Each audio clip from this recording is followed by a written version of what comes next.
All right, so I bought 8 pounds of pierna de puerco. You guys have the option of buying something else like shoulder, ribs, whatever you want. I'm doing pierna. Now, I'm going to trim the fat off of it so that the next day during the recalentada, my pozole doesn't look like gelatina.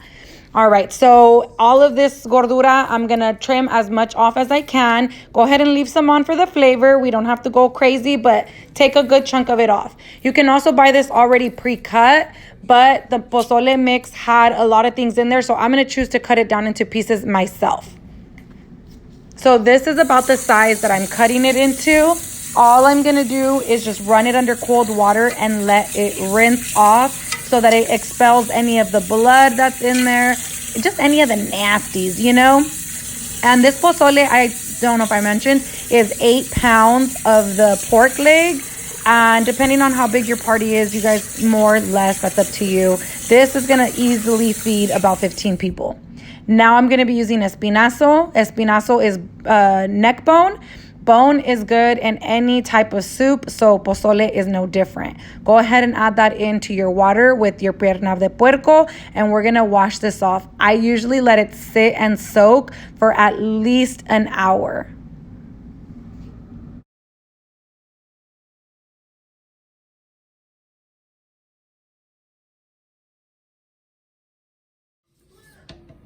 Now that my carne has been sitting in the water for quite a bit, you can see the water has really turned red from all the blood that comes out of either the bone or the meat. So all we're trying to do is just clean up our carne so that we can have nice, delicious pozole. All I did was rinse all of it out, take all the water out. Now we're ready for new agua. So once you've completely cleaned it off, just go ahead and fill your pot up again.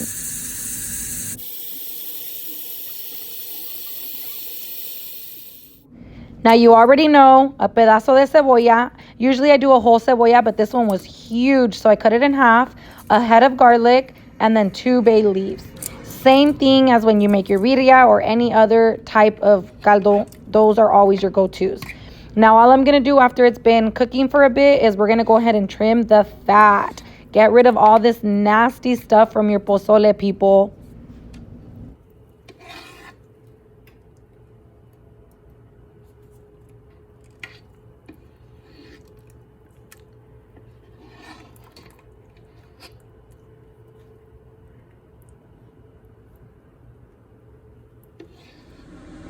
For the next step, we're going to be getting ready our chile. So this is going to be chile Guajillo and chile California. I'm doing about, oh God, how many did I use? I think it was 10, 15 of each one. Now all I'm going to do is I'm going to de-seed, devein them, and then I'm going to get that hot caldo from our pozole, and I'm going to soak the chiles for about a half an hour to rehydrate them and get them ready to blend. Typically, I grew up making pozole with only chile California. And then growing up, I noticed a lot of people made it with chile Guajillo. And honestly, it's what I have in my pantry at the time. Most of the time, it's just going to be chile California, and it tastes just as delicious. So if you guys don't have one or the other, don't stress yourself. Make it all of Guajillo. Make it all of California.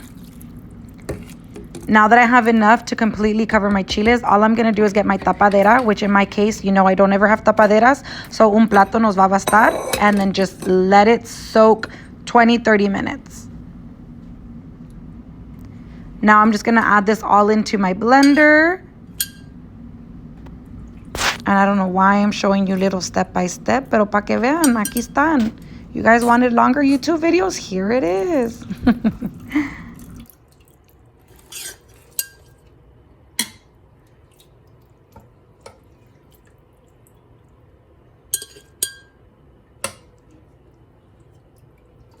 All right, now to our chiles, we're adding oregano. You can also use mejorana if that's what you have on hand.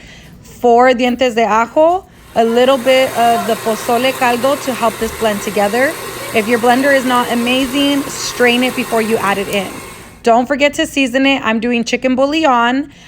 Salt and bouillon to taste. That's completely up to you how much you use. I will tell you this though. The longer your chiles sit in your pozole, the better and more flavorful it's going to be. So add it in as soon as you can. This is so delish.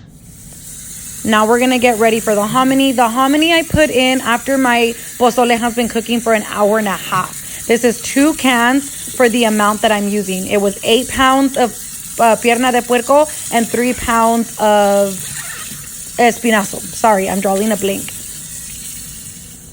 So now we're just going to add it. Don't mind the steam. I don't know why I put my camera too close to the pot. So I'm going to be adding my hominy in here and letting this cook for another hour to hour and a half.